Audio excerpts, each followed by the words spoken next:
You got a coach. Where I say coaches are important in men's lives, what Deion Sanders doing in Colorado, oh my God. 2-0. About to play Colorado State. That should be a win. Then they got to go to Oregon and USC. Can you imagine they're undefeated when they play USC? And Deion gets so much hate from these old school announcers and everything, and they say he's arrogant. They say it's all about Deion. Well, you clearly don't know Deion Sanders. You clearly don't know the message that he's sending. Here's the thing about chain of command, coaching in general. Like, shit rolls downhill. So you're gonna in success you're gonna get the praise, but in failure you're gonna get the blame. So Deion's taking that on. So yeah, he's successful right now. So he should be getting the accolades. And I guarantee you, if they were 0-2, he'd be taking all the bullets and arrows coming his way too. If you don't know, listen, I've known Deion for 18 years, 19 years, consistently the same guy. And I'll tell you a story about Deion. This is all I got to know about Deion Sanders. I was in New York City, and this is when Deion retired the first time. He retired, and then he came back and played for the Ravens for a year or two. But he was with one of the networks, I think CBS, that year. And I wasn't even performing at Caroline's. I was just there for some reason. And I whoever I was seeing, it doesn't matter. But Deion came to that show, and he came with another player. And I'm not going to throw any other players under the bus because the other player wasn't being a dick. But if you look at how these two players were portrayed in the media, Deion's arrogant. Deion thinks he's better than people. It's all about Deion. This other player is good family man. He's a white dude. They just love him. Got a lot of endorsements. I saw these two come backstage in Caroline's through the kitchen to go take their seats. When I tell you Deion stopped, shook every cook's hand, took pictures, seemed very personable. How you doing? The staff. And the other guy just went to his seat. Poof, didn't want to be bothered. And it doesn't mean the other guy's a bad dude. That's why I'm not going to say his name and call him out. Doesn't mean that other ex-player is a bad dude. It just meant he didn't want to be bothered, and he went. But Deion, being Deion, he just was, I don't know, he's just that guy.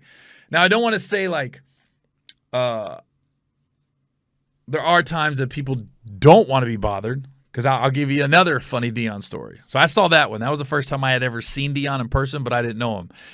And then I got to know him. So I'm out to dinner, 2006 or something like that, in Cincinnati. The Ravens came in town to play the Bengals, and I took a bunch of the Ravens out to eat. And I might have told this story before, but it fits because what Deion's doing right now. But take these guys out to eat. We sit down. There's probably about 10 Baltimore Ravens at this restaurant called the Montgomery M Boathouse in Cincinnati. Great rib place if you're ever in Cincinnati. But we sit down, and this guy comes over and just completely interrupts dinner is what he does. But he goes directly towards Deion. He goes, "Deion, baby." He goes, "Hey, I always told my mother if I ever saw you, I have to take a picture. I have to take a picture." And Deion went, "Brother, I appreciate you. I appreciate your mom liking me." He goes, "But I got one rule, man. I do not take pictures or sign autographs while I'm eating dinner. I just don't do that while I'm eating dinner." And Deion was like, "But I do appreciate you." And the guy was like, "That's real. That's real," and disappeared. One of the guys looked at Deion and goes, "Hey, man, why ain't you take a picture with that dude?" Deion goes, "That mug feels good about not getting that picture right now." It's like, so he wasn't rude. He acknowledged the guy. I said, "I appreciate you." He was just like, "I don't take pictures or sign autographs while I'm eating dinner," which is valid. You shouldn't interrupt people when they're eating dinner. But just the way he did it was so Deion. Listen, Deion, what he's doing in Colorado, I wish I had eligibility left. I wish I had a son in high school right now. I'd be calling Deion myself. Can he come to Colorado? He's made Boulder in 2 games. He's made it the place to be. And where else you want to go see a game right now? If you're going to ask me, Gary, you're off this Saturday. Who you want to go see play? Colorado.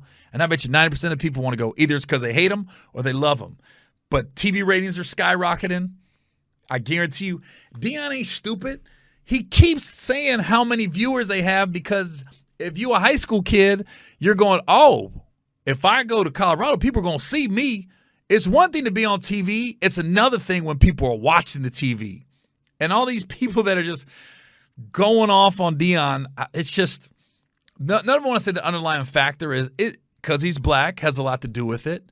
You got a black guy coming in, and you got a black guy being black, wearing a chain, shades, hyping his team up. But if you know Deion, you see how he's talking to these kids. He is totally like just feeding their like souls, their egos, their self-esteem. He's making them believe in themselves, not just in football, but just in life. And you got to be in a room with. There's certain people, man, when you're in the room with them, you get it. You get it. There's a reason like Chappelle's who he is, Kevin Hart's who he is. Anybody that runs for president, whether you hate him or love him, whether you're in the room with Clinton, Barack, Trump, these presidents and people that I've known have met these presidents, been in the room with them, they're just like, dude, they suck you in. They suck. Well, that sounded bad with Clinton, but they just bring you right in. And you feel like you're the only person in the room. You feel like your life matters. And some people just have that it factor. And Deion has that it factor. Deion comes into your room, recruit your son. Where do you think you're going? You're going to Colorado.